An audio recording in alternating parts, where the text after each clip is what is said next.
¿De qué es el video de hoy? Adivinen. Les doy una pista. Otra. Una más. Es broma, yo sé que obviamente saben porque vieron el título del video. Aunque los juicios de brujas son mejor conocidos por mujeres que eran condenadas, existen algunos casos de hombres. Hablaremos de brujas reales, o personas que se creía que eran brujas y fueron injustamente juzgadas y crucificadas.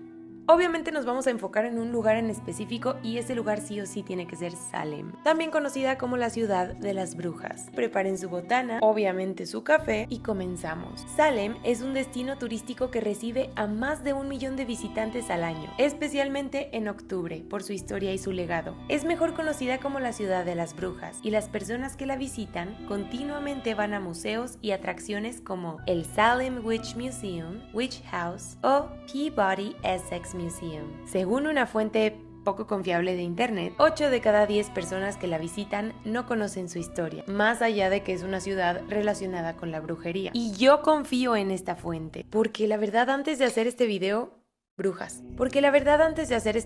no conocía mucho respecto a la historia de Salem. Así que, para que tú no seas una de esas 8 personas, te cuento un poco sobre Salem. Se encuentra en el condado de Essex, en Massachusetts, Estados Unidos. Este pueblo es uno de los más antiguos de Estados Unidos, con más de 300 años de historia. Originalmente este pueblo fue bautizado como Neumkeag, no tengo idea de si así se pronuncia, pero así se escribe, por los nativos americanos de una tribu con el mismo nombre. Esta tribu habitó la región durante años antes de la llegada de los colonizadores europeos. Este nombre significa lugar de peces, porque pues había muchos peces para comer, y esto precisamente fue lo que atrajo a los europeos. Salem, como tal, fue fundada en 1626 por Roger Conan, un hombre inglés que llegó a este lugar para hacer negocios con la pesca. Después de su colonización fue que se le cambió el nombre por Salem, que significa paz en hebreo. Qué irónico. Pero no fue hasta años después que esta ciudad se ganaría el apodo de la ciudad de las brujas. Durante los años 1692 y 1693, más de 200 personas fueron acusadas de brujería. Todo esto comenzó en Europa, porque se estaba popularizando la idea de que el diablo ayudaría a todos aquellos que le ofrecieran su alma, su devoción. Y recordemos que fue colonizado por los ingleses. Entonces todas estas creencias también se popularizaron ahí. Al principio, 30 personas fueron enjuiciadas por practicar magia negra o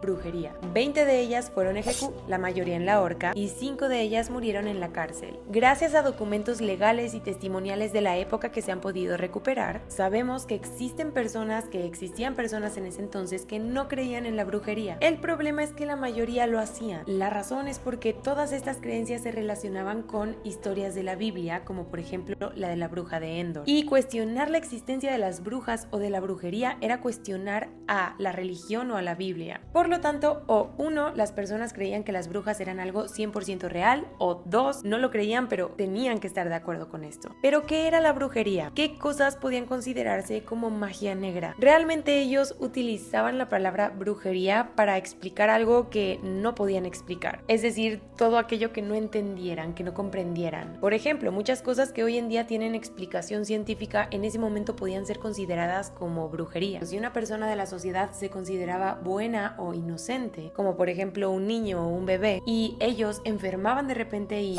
esto se podía interpretar como que alguien les había hecho brujería o había una bruja cerca de ellos. Otro ejemplo, si tu vecino te pedía velas y tú te negabas a prestárselas y entonces más tarde se te moría un caballo o tu casa se incendiaba, tú te enfermabas, podías acusar legalmente a tu vecino de hacerte brujería para causarte esa desgracia porque no le querías prestar las velas. Está loquísimo. Hablemos de algunas de estas brujas que fueron acusadas y ejecutadas. Y después de estas historias díganme ustedes si creerían que se trata de magia. Rebecca Nurse y Mary East. Rebecca era una mujer de 71 años que era muy conocida y respetada en la comunidad de Salem. Además, ella era muy religiosa. En marzo de 1692 fue acusada por varios vecinos y por algunos miembros de su familia de ser una bruja. Y lo más fuerte es que este juicio se basó principalmente en los testimoniales de unas niñas. Betty Parris, de 9 años, su prima Abigail Williams, de 11, Anne Putnam, de 12, y Elizabeth Hubbard, de 17. Estas niñas decían que Rebecca les había lanzado un hechizo y que no era la única. Después de esto, obviamente la gente entró en pánico. A las niñas, que eran consideradas como seres inocentes, les creyeron de inmediato y entonces comenzó una cacería masiva de brujas. El pueblo decidió que efectivamente Rebecca había obtenido ayuda y que esta ayuda seguramente provenía de alguien cercano, un familiar. Uno que por supuesto no formaba parte del grupo de su familia que la había acusado, sino todo lo contrario. Esta persona la defendió y esta persona era su hermana Mary Easty. Ambas mujeres se defendieron en el juicio diciendo que estas niñas las estaban acusando porque habían tenido algunos problemas anteriormente, como que Rebecca, por ejemplo, las había regañado por alguna travesura que hicieron. Incluso hubo miembros de la comunidad que testificaron a su favor, pero todo terminó cuando les aplicaron las pruebas espectrales. Esto básicamente era que invalidaban la palabra de las acusadas y le daban la razón a los acusadores, en este caso las niñas. Rebecca fue ejecutada en julio y Mary en septiembre de 1692. Esto se considera como uno de los momentos más trágicos durante los juicios de Salem.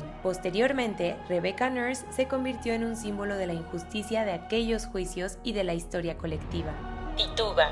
Mejor conocida por ser una de las primeras acusadas, Tituba era una mujer esclavizada de origen afroamericano, traída a Salem desde Barbados. Trabajaba para la familia Parris. Su estatus como esclava y su origen étnico la colocaron en una posición muy vulnerable. En enero de 1692, estas mismas niñas, las del juicio anterior, comenzaron a mostrar comportamientos muy extraños. Esto justo después de la acusación de Rebecca y Mary. Y como les comenté antes, estas niñas decían que había muchas más brujas y que ellas no actuaron solas, es decir, Rebecca y Mary. Y estos comportamientos incluían cosas como esconderse debajo de las mesas, arrastrarse por el suelo, contorsionarse, gritar y lanzar cosas. Las llevaron al médico y después de que el médico dijera que no había ninguna explicación, se comenzó a sospechar que había una bruja más entre ellos. Y en esta ocasión lo más fácil era sospechar de Tituba, la esclava de la familia. Tituba fue acusada junto con Mary y con Rebecca. En marzo de 1692, después de ser interrogada, Tituba confesó ser bruja y estar en contacto con el diablo. Su confesión incluía varios detalles como rituales y la confirmación de la existencia de otras brujas en Salem, lo que por supuesto llevó a la histeria del pueblo. Muchas personas, entre ellas historiadores, afirman que la historia de su confesión pudo ser modificada y que ella pudo haber confesado por presión después de que la convencieran de que podía vivir después de confesar. Y esto se cree porque no hay un registro de su muerte. Desapareció. No se sabe si la liberaron, que es muy poco probable, si la ejecutaron y no lo registraron, o si la vendieron como esclava. Es triste ver cómo el miedo y el racismo influyó en su juicio. Elizabeth Proctor. Ella era la esposa de John Proctor, un importante agricultor y conocido en Salem. Tenían varios hijos, era una familia grande y tenían una buena relación con la comunidad. En abril de 1692, Elizabeth fue acusada por la comunidad de ser una bruja. Y adivinen quiénes estuvieron involucradas en dicha acusación: las niñas de los juicios anteriores. Básicamente, como en los otros juicios, lo que pasó fue que Elizabeth tenía algunos enemigos, personas con las que simplemente no se llevaba bien. Estas personas se encargaron de castigarla, hacerle la vida imposible acusándola de brujería. Específicamente se le acusó de maleficios y de hacer que otros se enfermaran. Elizabeth fue arrestada y juzgada y su esposo siempre defendió su inocencia, pero ella fue declarada culpable y condenada a la horca. A diferencia de los casos pasados, aquí sucedió algo muy interesante y es que Elizabeth nunca llegó a ser ejecutada. Su ejecución fue suspendida debido a que estaba embarazada, así que ella sobrevivió, pero su historia sí tuvo un final trágico, ya que su esposo sí fue ejecutado el 19 de agosto de 1692. ¿Qué sucedió? Que John, su esposo, la defendía en cada juicio. También era fiel creyente de que la brujería no era algo real y de que en realidad estos juicios eran una brutalidad. Él realmente creía en la inocencia de estas mujeres porque claramente si estaba viendo que su esposa estaba siendo juzgada y él sabía que era un error, los otros juicios podían ser también un error. Y por esto él fue acusado de brujería y ejecutado. Giles Corey. Aunque los juicios de brujas son mejor conocidos por mujeres que eran condenadas, existen algunos casos de hombres, como por ejemplo el anterior o como este del que estoy a punto de hablarte.